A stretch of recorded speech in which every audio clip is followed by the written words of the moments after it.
Not how you doing, man? I'm doing good. I'm excited. Always fun to watch Korea play, and now we, lucky enough, we got Korea versus China here with Zero versus Tempest, so it's going to be exciting. That we do. Zero and Tempest going to be facing off in a few moments here, and we'll get to figure out how exactly those teams will match up. First thoughts from you. I just like picking your brain over there.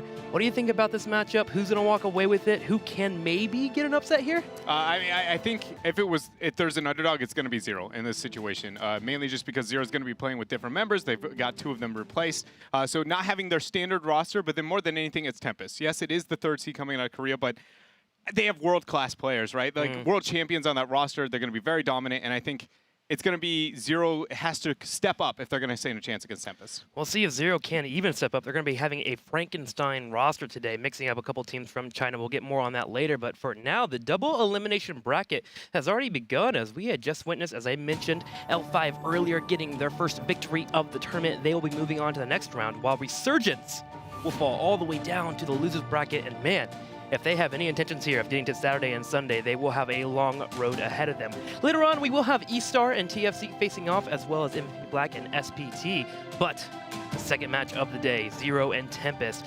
So back to the Frankenstein point I was mentioning. We have only 3 members from Zero actually playing together, and we have 2 coming from X Team. They're going to be Tao and GD. Gonna be kind of hard here. Yeah, so Tao and GD coming over from an X Team, and X Team was, in the past, a top 2 representative out of the Chinese region. So it's not like that's a no-name squad by any means, but it is very much middle of the pack in modern-day China, where they end up standing there. And I think the loss of players like Gemini, the support player for Zero, who, in my opinion, is a world-class support, hurts them more than anything. That loss is just something that I think they're going to struggle to recover from. And so the question, Big Eggs, how is China here? How is Zero Panning going to be able to handle this? Their shot calling has to be on point. They suddenly have to take a roster that they've put together in the last 3 to 4 weeks and take on a world-class team. Whether or not you agree here, Tempest may be the 3rd seed out of Korea, but they're still the 3rd seed out of Korea. This is a team that has had success in the past. They've won championships in the past, and as you mentioned, they have god-tier players on that team. Yeah, and even the roster swap that they made, you could make the argument, well, Tempest is experiencing a different roster than we've seen them in the past. That is true, but they picked up, again, world champions, getting signed over from MVP Black, being able to pick him up in the front lines. It hasn't been working out as good as obviously the past roster, but still, it's just they are dominant. And China has been struggling so long since the fallout of EDG and E-Star as a group that the region, they seem to be trying to find themselves, I would argue, much like North America has after they had, the roster apocalypse. I will say one of my favorite things about watching Chinese teams, though, is that when they do show up to a different tournament, for the first day, they're having a bit of an identity crisis. What are we going to get from China? Is it going to be a solid, different roster switch up? Are we going to have different types of meta occurring? And then finally, if you see them get their footing, they can be very decisive. Their shot calling has been spectacular in the past. But we want to know what your thoughts are. Let us know. Hit us up on Twitter. Use that hashtag HGC. You know it, you love it, and you want to use it. And use the Twitter Heroes Esports, and we'll make sure to catch them on air and give a couple of read. Dread, quickly before we even move into it, we're getting closer and closer here. Who walks away from this matchup, and who goes the furthest out of our 2 lineups in the last couple games between L5 and Tempest, MVP Black? Who do you think gets the furthest in their matchups? When it comes to just the overarching tournament, I think it's most likely just safe to say that L5 and MVP Black are going to be the ones who, make it maybe more towards the grand finals. Sure. Tempest, if they were to get an upset over one of the 2, I would argue maybe a little bit, it's a bold statement, but maybe even more L5 than MVP Black. MVP Black is very shaky when it comes to some of their decision-making, so maybe it could happen there. But Tempest is a significant drop-off in Korea. You have 1, 2, but that 3, even though it is going to be following up, it seems significantly lower than what you would originally expect out of the Korean region. Sure.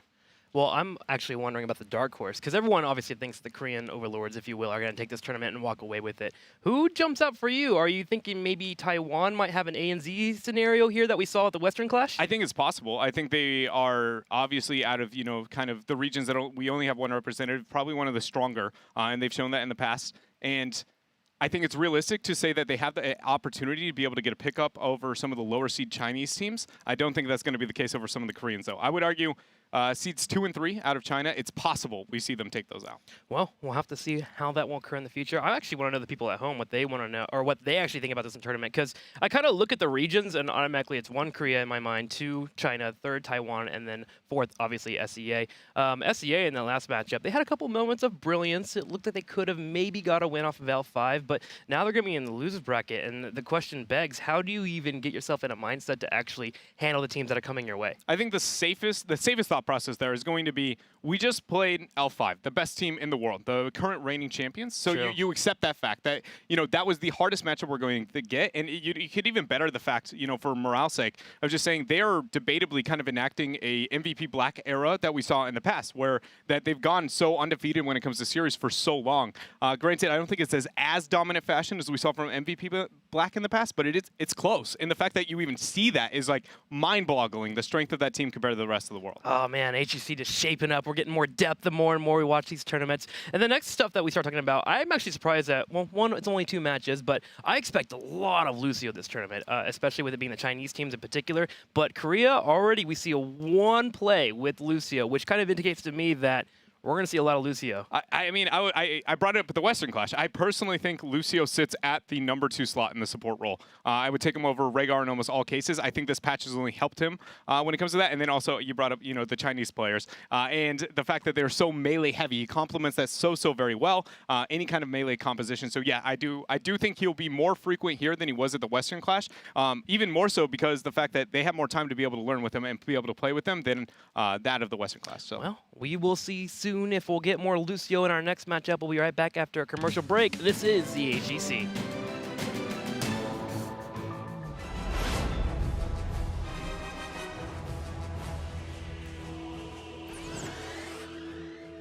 What do we have here? Let's get this promo tour started.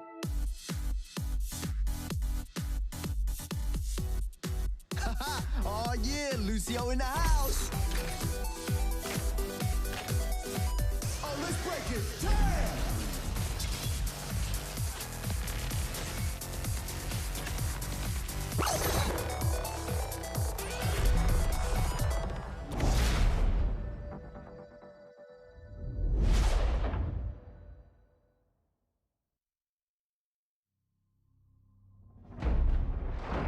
The most important thing I've learned in all my journeys is balance. Work and play. Good and bad. Right and wrong. Honor. Tradition. A good brew. And most especially, family.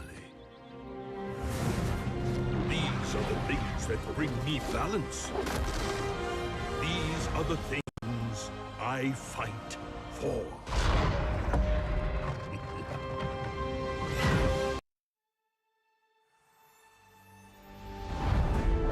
Life is an adventure. I mean, have you seen this Nexus place? There's limitless worlds to explore. Constantly new things to see. Ew! Sure, there's danger too. What's an adventure without a little action? Oh, I can help with that. I am a Storm Scout after all.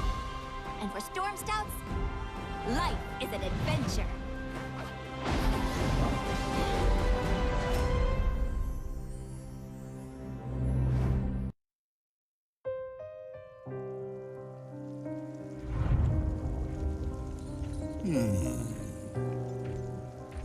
Stitches want shame. Stitches want playtime. Stitches play too rough. No one play with Stitches. But Stitches found Nexus. In Nexus, everyone have to play with Stitches. So much playtime makes Stitches hungry.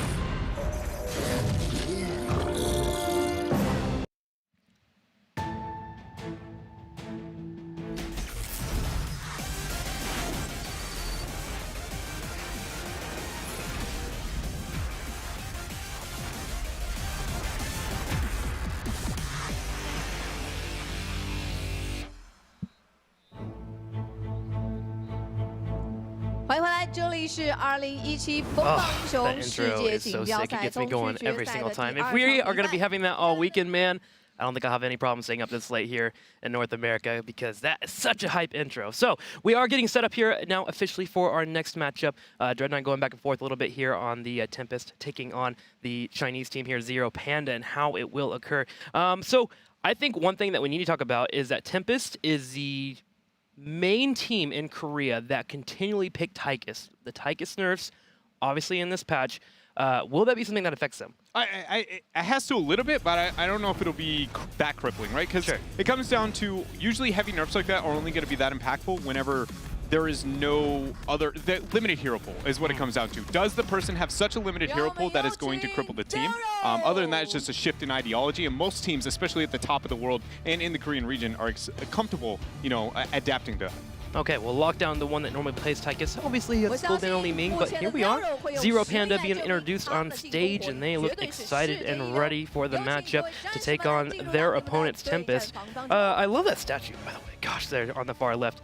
So here we are. Our team's getting set up and getting ready for the matchup. Zero Panda, obviously, going to be having a pretty exciting time here with drafts. I'm interested to see how they deal with Korea and all the pressure that's coming their way. And I also just want to know, because we haven't seen anything from them in, what, 5, 6, 7 weeks? It's actually the beauty of the Chinese teams is, number one, just the kind of craziness that can happen when it comes to the drafting overall. But more than anything, they consistently are a team that qualifies before everyone else. Every global championship we've had, they have a month of just a void where we have no idea what they're going to be looking towards. And almost always there's going to be impactful patches that come into play. That being said, it's never really gotten them that big of an upper hand. It always comes out and it always catches people off guard, and maybe for the first couple of rounds it's successful, but it does seem to kind of whittle away as a strength as the games move on. Well, Tempest here will be the team attempting to take on those crazy drafts coming their way. Tempest here had a 5-2 record, number 3 seed in Korea with a 17-9 map pool overall. So we'll see if they can handle that pressure coming their way. Now, I was talking about Lockdown playing Tychus. He has played Li Ming Gul'dan, and in the past, a long time ago, you were talking about it, Dread. He was a false dad god. He was the guy that everyone moved towards. So expect to see more of that in this tournament. Right there. There they are. Tempest getting set up. And we'll be moving into our match relatively soon. I am curious what our first battleground we go into. BOE has been very popular, in particular for Tempest. If you are China and you have paid attention to all these matches, again, 7 matches that they could have focused on to prepare for today's match, you don't go to that battleground. That's one battleground that Tempest is willing and will exceed on. There is a bit of a mix-up that I would like to see more in competitive heroes that maybe it'll come out here in this tournament, and that is, even though a team has such a dominant map that they play on, that means they're picking it. And when they're picking it, you can assure that's going to be the second slot, right? Yeah. And when it comes to the drafting.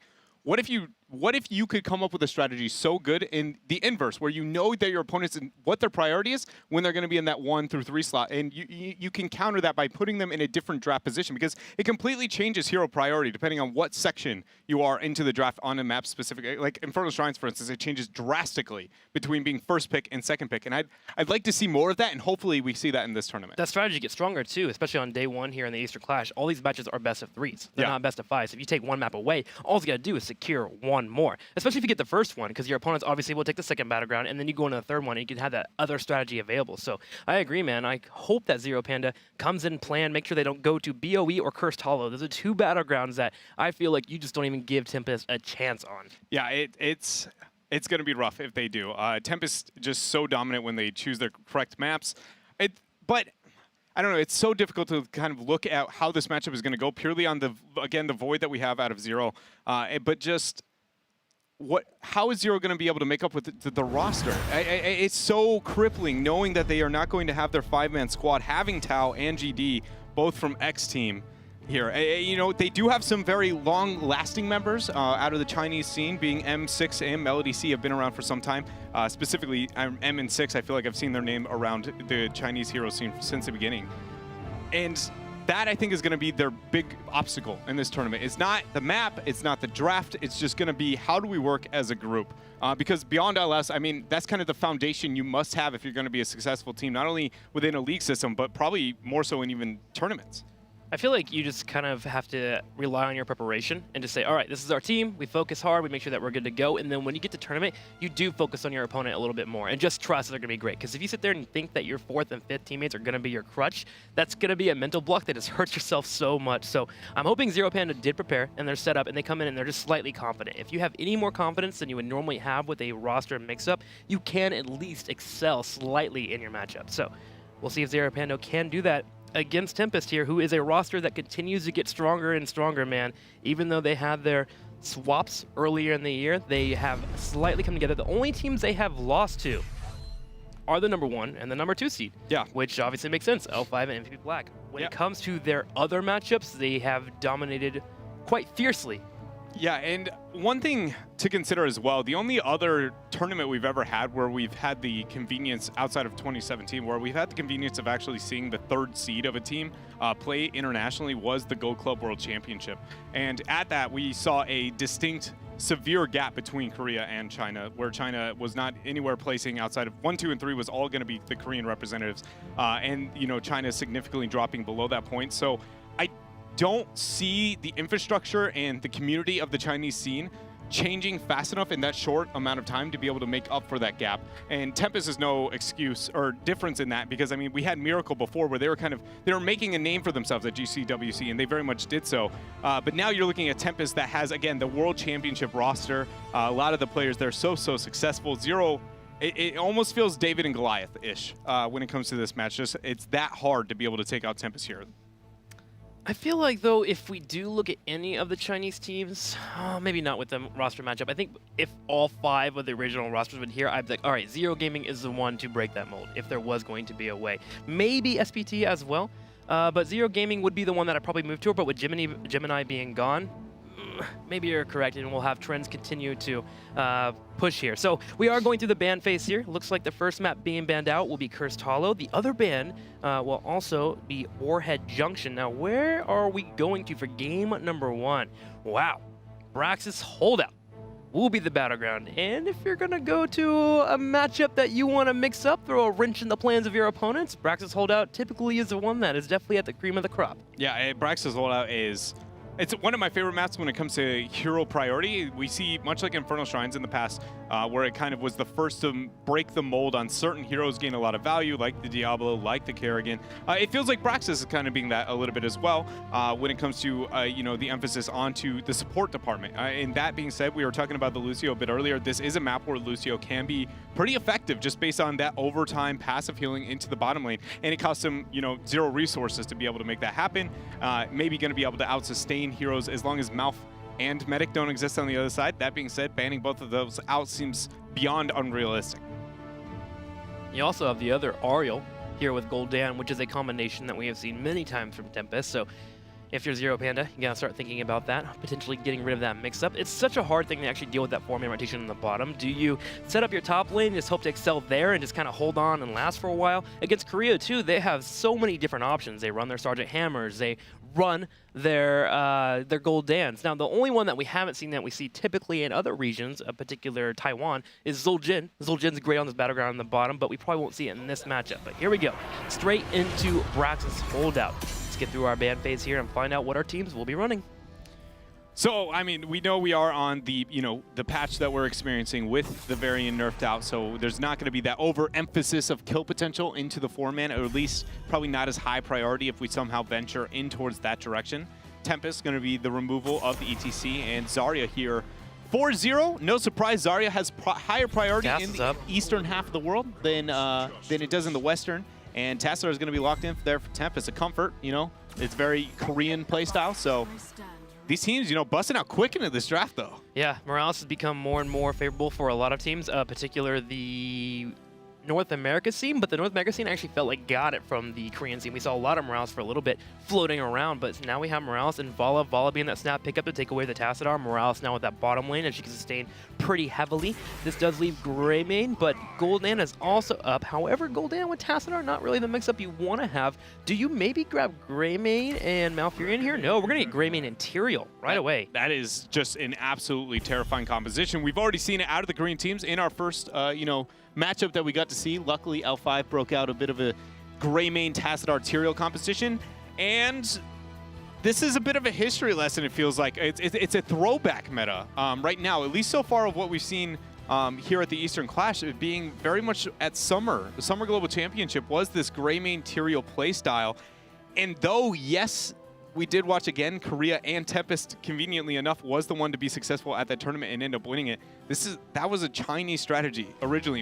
It was Uther, Greymane, Tyrael. They were the ones who created it, E-Star, the 5-man death ball, and it was stolen out of that scene. So hopefully, because of that, Zero should have the tools.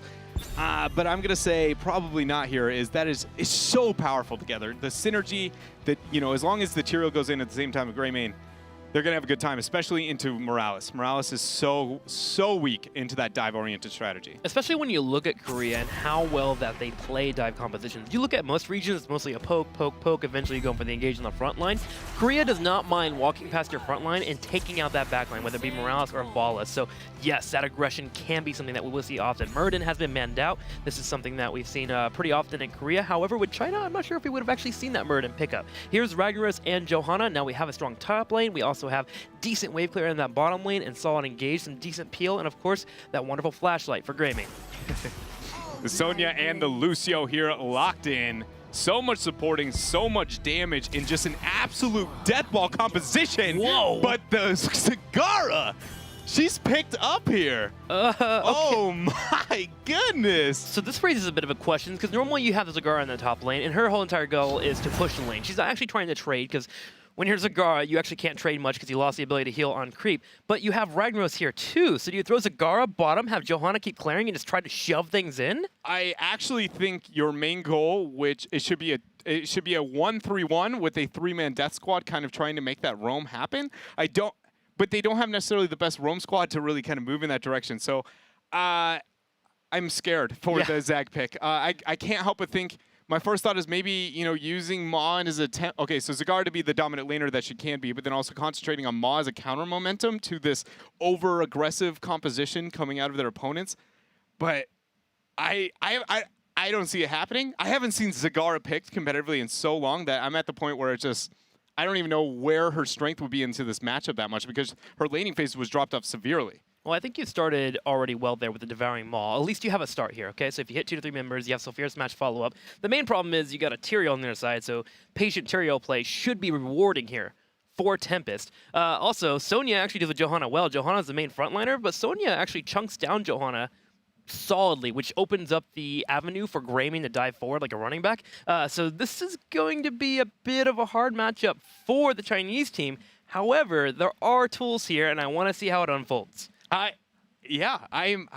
mind's blown right now. Zagara was picked on Brax's holdout as a laning matchup. It could complement the 4. Okay, so what it can do is if it's not ran into 1, if it's ran into the 4-man traditionally, it's very good at sieging, especially if you go for a lane swap. So let's say that they don't match in directly to the 1-4, like we see a lot in North America, especially, where it's just kind of, it's always the 4 versus the 4. But if we see that inverse where they're going to be matching, she is one of the best to complement a siege. She's so successful at it. She can create her own, you know, units that will drag the damage coming out from the 4, and it will make you be able to accelerate that a little bit slower than Sylph, but kind of in the same manner, and then having that counter momentum post 10. I can't see a Nidus network being the choice, but I feel like that might be the case. To control between the 2 shrines to buy time. Sure, I can see it. I feel like you have a counter jungler in Sonya that can be aggressive enough to, 1, clear creep, which you need creep set up in order to do the Nidus network. Yes. And 2, once you scout out the Nidus network, suddenly the entire power the Nidus network does give you is completely gone. You have to have control and momentum to make it work. I'm not disagreeing. I'm not disagreeing with you. I'm trying to come up with an answer of a different hero or a situation of the thought process behind this pick that can really kind of justify it. Because if it is the counter momentum, I think there's a couple others that would have been better. Even debate, easily. the Zeratul, Easily. because it's ranged, you can bank on it. It's free in the rotation. So then, if it was the counter momentum, it can't be counter momentum, right? His Zeratul should be able to match that better, and China absolutely adores their Zeratul whenever they can get their hands on it in the past. So it's got to be the pressure? It's got to be the pressure, and I think Zagara gives a little bit more team fight with dealing with Sonya. As Sylvanas, like if you were to pick Sylvanas, suddenly you don't have team fight. That's the main crutch that she has. Like it's such a pain to actually team fight with her, especially against a Lucio, right? Her poke damage all comes down to Shadow Dagger. Zagara at least has Hydras and some Roaches that she can drop in to mix in and maybe get Sonya to peel back a little bit and open up her Vala to be a little bit forward. That's me reaching a little bit. Yeah, because we know that she definitely is lacking on the damage slightly. Also, with her not having a sustain herself, it kind of hurts. Because obviously, you're going to pull resources away from your Vala if your Zaragar gets poked at all with the Morales. I mean, there is a huge benefit when looking at Zero's composition being the fact that their 4-man just has insane wave clear. Yeah. Like, it is one of the world's greatest, siege damage kind of compositions that I think I've seen in some time. And that is really the only thing that I look at it as, like, I can get it in this department. But their team fight just falls off so drastically. And with a team so good as Tempest, I can't see myself banking on, not getting that team fight, being so far ahead at that point where it's like, well, I don't even need to worry about the team fight because they're always a talent tier behind, especially on Braxis, where there's so few objectives to get to that position. I mean, let's talk about Tempest and why we're so fearful for Zero Panda here. They have a team that literally rolls over opponents if they get on top of them. Yeah. You have your Tyrael, you have your Greymane that can just shred through folks. You have Sonya that excels more and more the more she's able to push in and get those chunks going in and sustaining through with that Whirlwind. And then you have Lucio that can speed boost over anyone that gets caught out of position. This is a very difficult road for Zero Panda. But while you do say that there is 2 lanes and not a way for them to get experience, there is a solid setup for Zero Panda to not ever be flanked that heavily if they don't lose their forts and the map don't get opened up. So we'll have to see how it shakes out, but I talked about China earlier always having an identity crisis when it comes to tournaments, and I feel like this is an identity crisis moment where we get to find out if they have figured out something completely new. You're not or wrong. If they fall flat. You are completely correct. And it's always, that needle in a haystack situation, but when they find it, it changes the entire world's meta. When they do end up nailing it, you are very much correct in that sense. And the composition that Tempest is running right now is kind of exactly, when they did find that, the rest of the world's very comfortable in stealing it. My only fear is if they show it early in a tournament, the rest of the world finds it out, they adapt, and then they're the ones using it themselves versus when they have the answer and they only use it at the grand finals or when it really is going to matter I think it only kind of sets them back. What if, Dread, they're so high level that Zagara is actually their part B? Okay. The part A, the plan A is actually Gazlord himself for the pushing and the clear of waves here on Braxis Holdout. I mean, I'll be honest with you. I know at times things can get a little weird in the draft department, but I'm not thinking that's right. Let's jump into our match here. Zero Panda, your Chinese representatives here on the left, will be facing off against the number 3 seed Tempest, and we are finally into it here at the Eastern Clash. There's Melody up there. He'll be showing off that Zagara gameplay, and we'll have to keep an eye on him. To the far right, Dread. Tempest here in the red. Yeah, it's going to be Tempest, and it is something we got to be looking out for here. Greymane, not going to be going into the Wolfheart, though. Going to be that perfect aim. Tassadar going into W at 1, and we already see the actually moving into the passive here for Lucio at 1. Personally, I'm a huge fan of Accelerando. I think it's one of my favorite level 1s coming out from the Lucio. The plays that you can make onto that hero with that are just insane. And already Tempest here going to be looking for the front wall, and they're going to pick up a turret here. Slow response coming out from Zero. And they're going to send the Zagara. So Zagara is going to be the standoff? No, they're going to mix that with a Ragnaros up here, at least for the first wave. Interesting play there. Yeah. There to help deal with the Sonya. To be fair, Sonya does beat out Ragnaros in lane in terms of pressure, surprisingly. So their thought, maybe if we body out Sonya, we can have a strong bottom lane. Sign does go for a slight gank here on the left, scouts it out with Aldruins, but with 0-6 there to control the bush, they should be good to go. Now, here we have the constant poke. I'm just so curious about this matchup here. How do they handle the pressure of Sonya and Tassadar? I think the answer is they just don't. To be frank, with the Zagara is only going to be able to produce more units that are going to benefit Sonya's survivability with the Tassadar shield. There's no direct interrupt to be able to stop her spinning, so therefore just the wave clear and survivability means that's not going to be the case. Tempest with a very proper response to this insane, raw pressure with the Zag-Rag 2-3 split that, Zero is so creatively kind of produced here. I will say, forcing this 2-1-2 up here on the top does keep Tassadar away from Greymane, which does give solid poke into Vala on the Lucio. You see it here being very effective, and they can win out trades heavily if we do have an aggressive Vala, and we do here, right? Constantly, we're having Greymane and Lucio having to retreat. Tyrael can save the moment, but they're not going to really win a fight down here, so they have a strong 3-man rotation. It's just that the top lane suffers so heavily. Yeah, it's... Oh, man.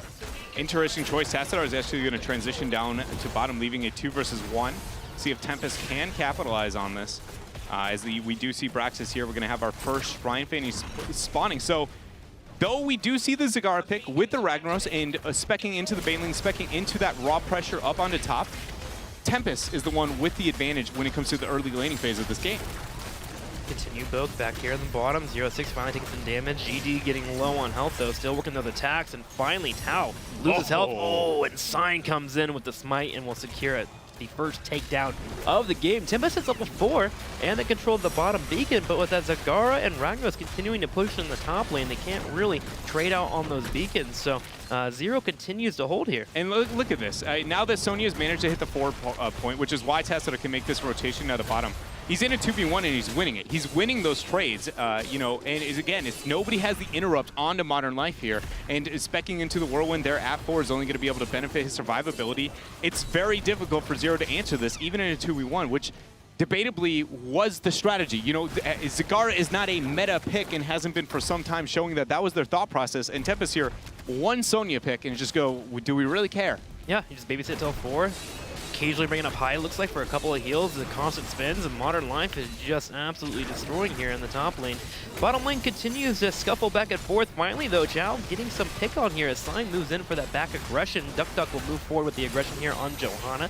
Johanna turning around with the Iron Skin and will survive for now. But Tempest is just slightly, ever so slowly eking out a lead. Yeah, and so one thing I do want to consider now when looking at the talents is that Sign moving into the Harajic Reforging is now going to be able to easily zone Tao in a lot of fights. He's going to want to move up, he's going to try and get the beam, and you can expect Sign to constantly keep pressure by throwing his Q out and saying, if you move forward, I am going to let Greymane move on top of you with a smite, with a shield, and therefore, you know, crippling the front line for the beams. I'm actually kind of fearful for GD in particular here because of that aggression that'll happen. Sign does keep getting on the back end, and is actually taking some damage here. 0-6 will continue him in, lockdown on the back left, continuing to hit Morales. But GD is playing a very aggressive Valla, and at some point, expect Tempest to turn that around and really take him out there and chunk him away. Zhao will finally get cleared up here. Lockdown, though, does fall, and Zero Panda will take the first takedown, looking for maybe more here as TP Sign up there is low on health. Such greedy play right now, and Sign goes in again. Everybody's been out of mana and out of health for some time on Tempest, and they're willing to stay around for that bottom shrine. There's going to be the Q follow-up, but he is going to make it for now. Nope, Tyrael falls down there. And so, yes, Sonya is winning the 1 versus 2, amazingly. That was very, very ambitious is the word I'm going to use here for Tempest to stick around there. There's not a single health bar or power play I could see outside of Morales getting out of position, which she was so successful or safe with her HP there, that Tempest here showing, you know, that questionable decision making that maybe is, you know, has led to their, you know, sitting in that 3rd slot in the Korean region. Well, they turn it around, and the top lane was finally taken away as 3 members head up here. Melody is going to continue with the poke, but Zero finally joins in with them. We're getting Leap. That's a Leap Sonya. Yeah? That's Poison Spear. Ooh. That's Leap Sonya onto Morales.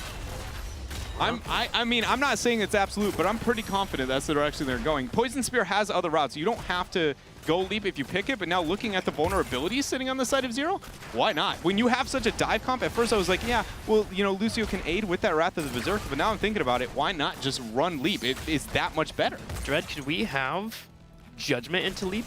No. Just take out Morales? No. And then we get Lucio Sound Barrier? I respect your attempts. Hold on a minute here. Tao getting caught out. Good knockback. It's going to keep him up. GD's going for it. Not enough damage there. Flashlight won't be able to get the kill either. There's going to be a tap as Hyde and friends retreat. GD is aggressive, man, but it is working out. Xiao is just playing so well in terms of, okay, aggression comes my way, I poke back, I always make sure I have a safeguard available, and GD can back up with that movement speed available to him. Continues to poke here, and will keep up with it. Zero now has taken a slight lead, actually a full level lead. They have 50% to 20%. It seems to be working out for them. Modern Life, though, just does not care. Look at, and that's because nobody has the interrupt, right? Like, post 4, just the ability to spec into that. It was such a great pick into that Zagara, which is why in the draft when I was sitting there trying to think of what is Zagara value, like, you know, what does she bring? And it was not the 1 versus 1 because Sonya does so well into Zag, and it's not like Rag is necessarily that kind of counter here. As the skirmish coming down, Lockdown did make the rotation here, making it a 4 versus 3. Sign throwing down the Q, and they're going to back out, just get the Shrine here. But Zero picking up the 10 soon. They should be able to lock in this Zerg rush with that. It's a big enough window that they should be able to capitalize and make sure it's only going to be 100 to 20. They should make a power play. They're very close to level 10 here. Zagara continues to push up.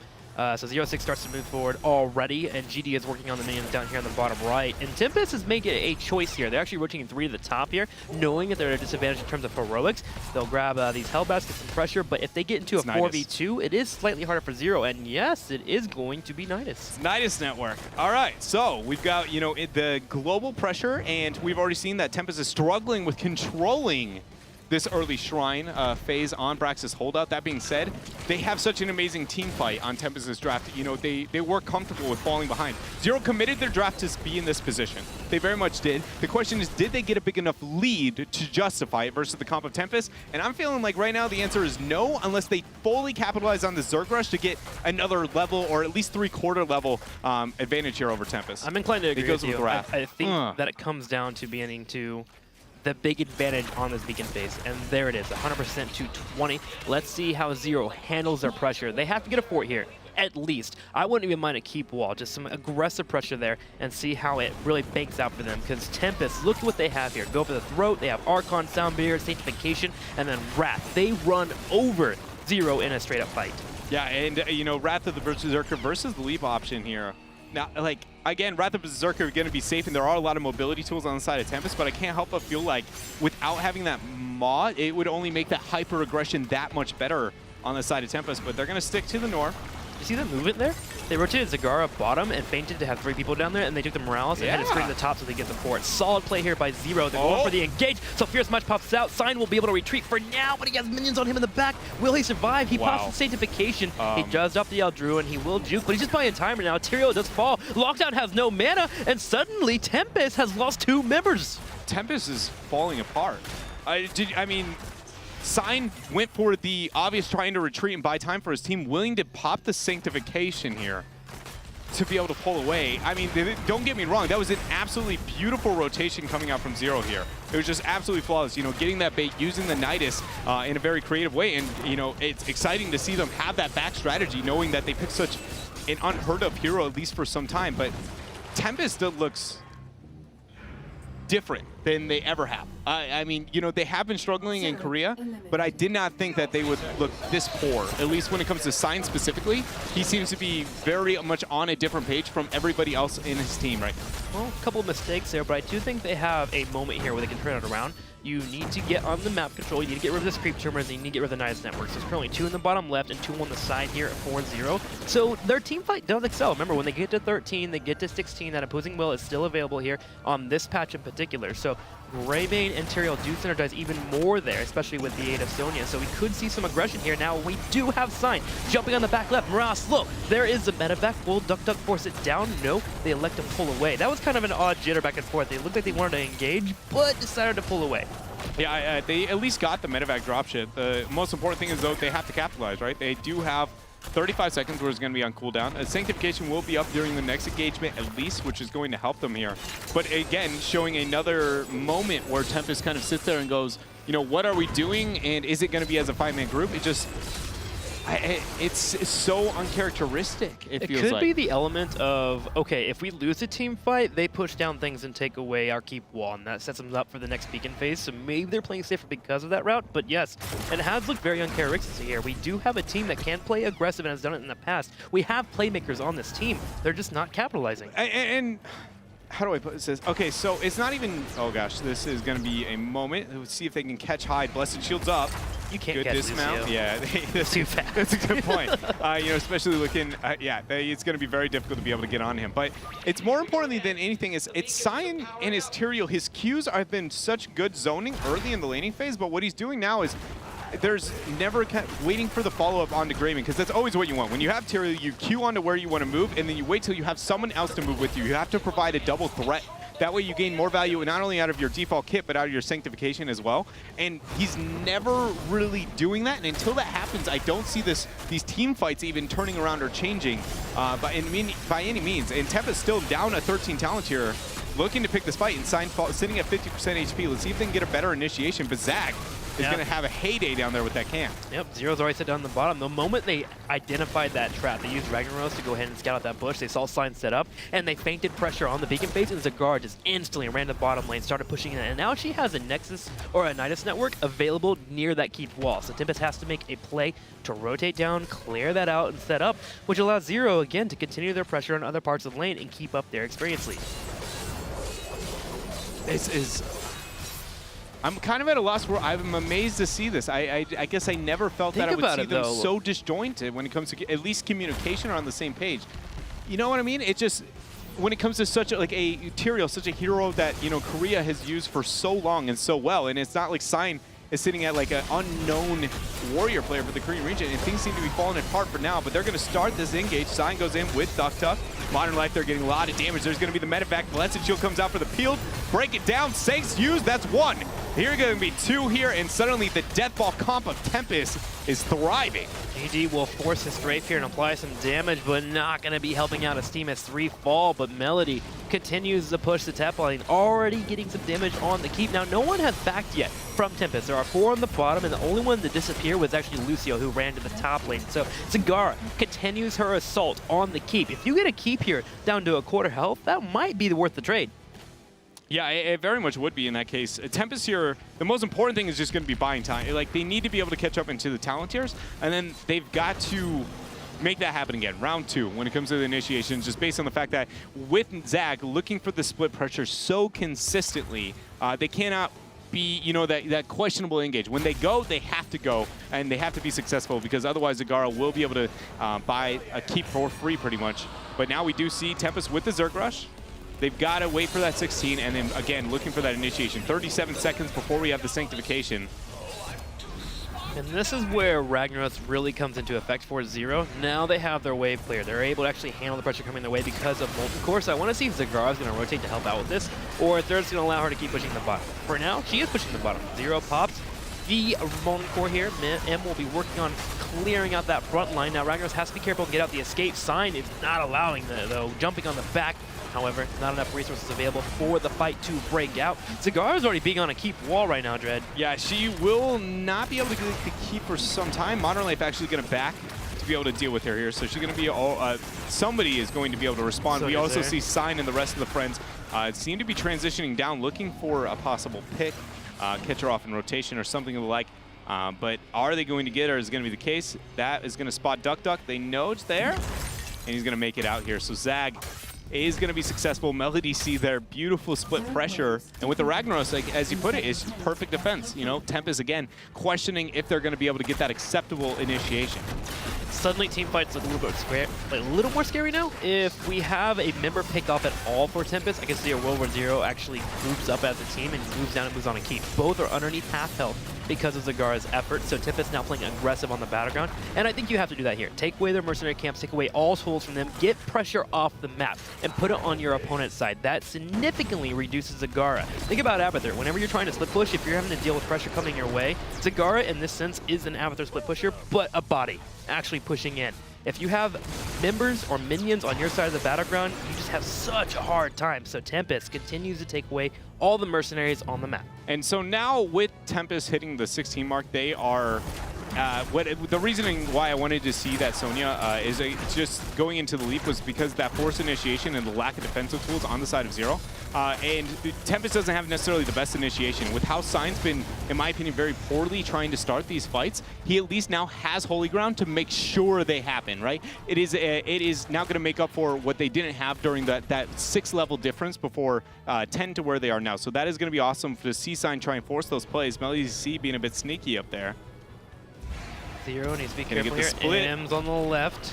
Could be holy grounded. Tyrael, though, slightly late. I like how he walked away. That choke was very scary. If Ragnaros got caught out there, that would be a death. Melody does get the keep. So now we have catapult pressure in the top. He will retreat away. Zagara, man, currently MVP for this match. But here's the big play from Tempest. Yeah, they're going to force the boss, and they can get away with it, and this is a great call, because Tempest is now figuring out they constantly are wanting fights, and they're not getting them because of their initiation, and now they're picking up the boss. They're going to be able to force his Sign not hitting the holy ground, at least not yet. Blessed Shield, Sulfurous Smash, and he goes down before Sanctus. No Saint, yeah. And now 6 turns around, moves in for the fight, looking at high, looking at lockdown. Will be having his ice skin soon. Can he live? Big sound barrier coming out. GD working in the auto attacks here, getting members low. Modern Life on the left side.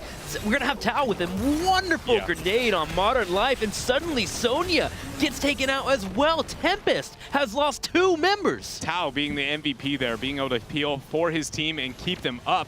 And then, you know, got to give it to 6, too. That Blessed Shield and Sulfurous Smash follow-up, making sure that that Death Ball composition does not work here. And once again, Zero taking away Tempest's comfort and what they know in competitive Heroes of the Storm between the split pushing and just not giving the proper responses when it comes to the team fights here.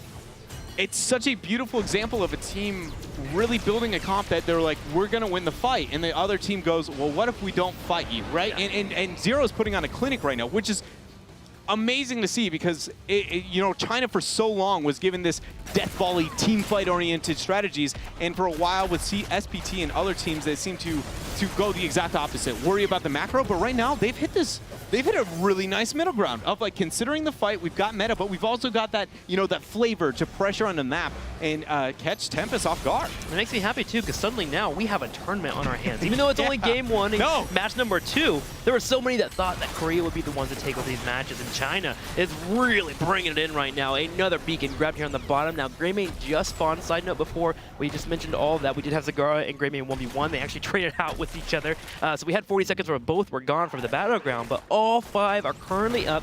Zero closer to level 20 than their opponents, 3/4 of a level away from hitting that power spike. And Zero, with the global pressure, is only going to benefit their ability to get that 20 without worry.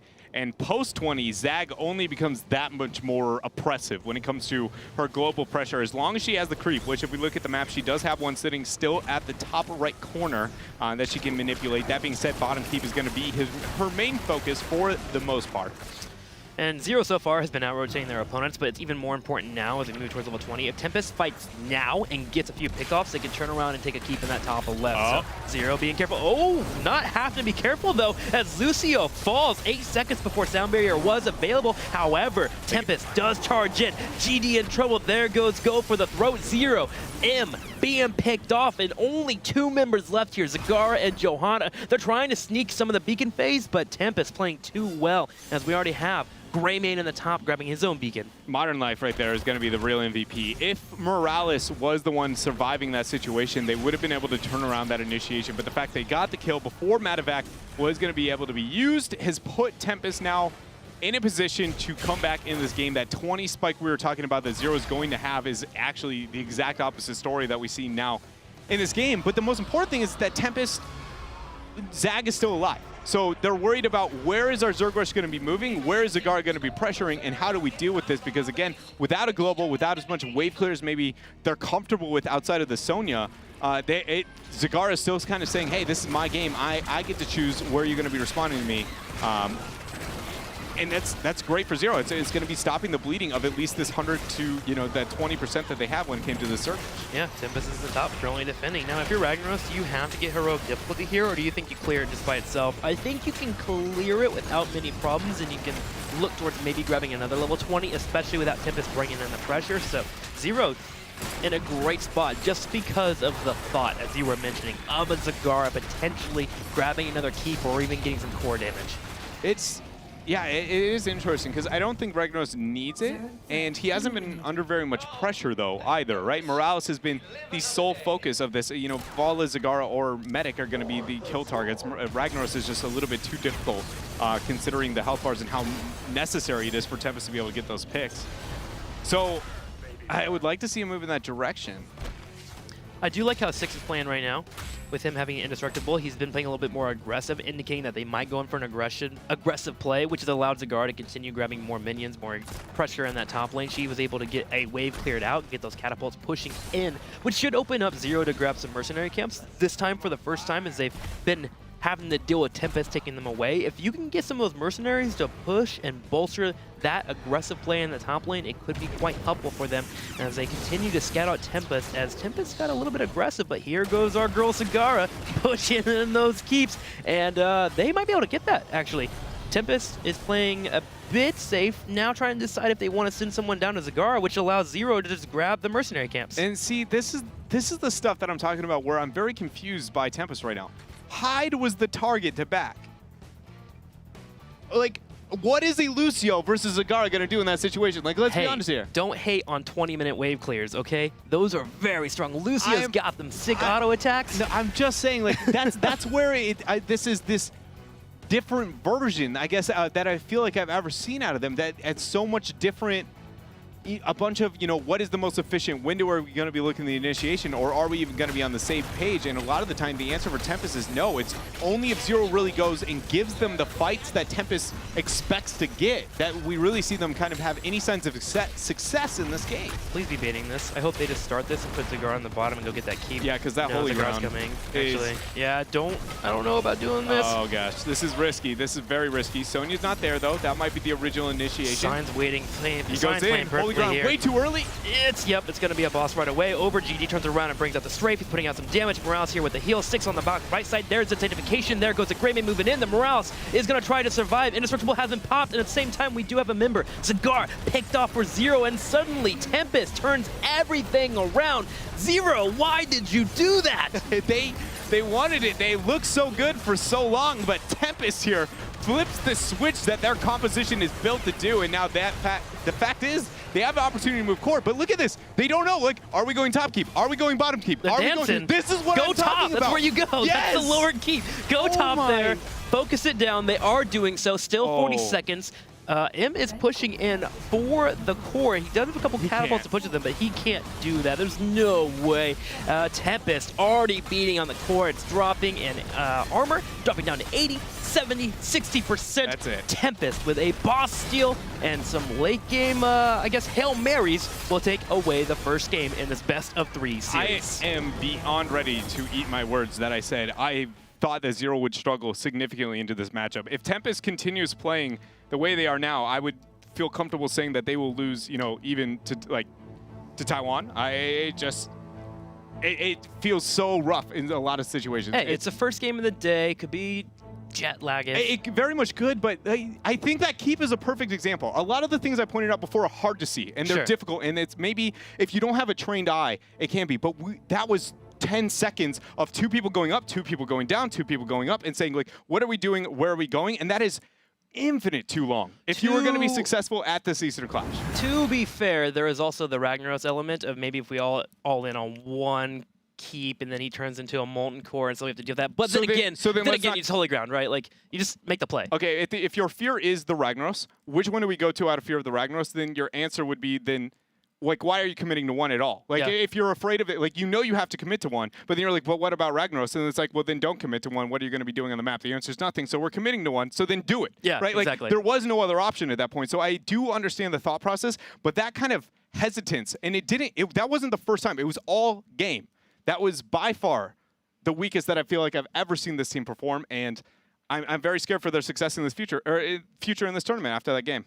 We'll have to see if Tempest can turn it around, of course, in Game 2, and of course, Game number 3, if we do go all the way to the ending there. But, Tempest, again, it was the first game of the day. Maybe it could work out for them, but the hesitance definitely showing there. Duck is going to be called out the MVP there with the 715 KDA with his Greymane play. His Greymane play was pretty solid. I do feel like, for the most part, it was Tyrael and Sonya that I was looking at a little bit more. Sonya played better than Tyrael. Sonya, a Modern Life there had, especially in the 2v1. He did a lot of really awesome things that entire game. But Duck very much was, he the executioner when necessary, and that was what the composition needed. I feel like those numbers would be that much higher if Sign, in my opinion, had been able to get that performance that he needed to be able to enable him, because it's a must-have in that type of composition, right? Like, why that type of composition maybe struggles so much in the North American scene, being able to synergize, and use that Tyrael and the Greymane at the exact same time here. But yeah, Duck himself did very, very well there onto the Greymane. Solid play over by Tempest. Hopefully they can clear it up a little bit. I do want to talk about the Zagara pressure constantly coming your way, and if you're looking at that composition, who is the hero that you send to defend and actually deal with that pressure? We saw it being Lucio. It's Sonya. And Lucio maybe makes a little bit of sense. In a way, he does have the speed boost. He can get to a team fight fast enough. It is Brax's holdout. It is relatively small, but I I think the idea was once one member walks away, Zagara automatically defended and pushed away from her push right away. But if she had isolated and realized that it was Lucio, then I think I agree with you. Then suddenly you have no way to defend that pressure that comes your way, and you lose keeps left and right. Yeah, you send the Sonya, not only did she do best when it comes to wave clear and least fear of dying to the Zagara, but more importantly than anything, the counter kill potential.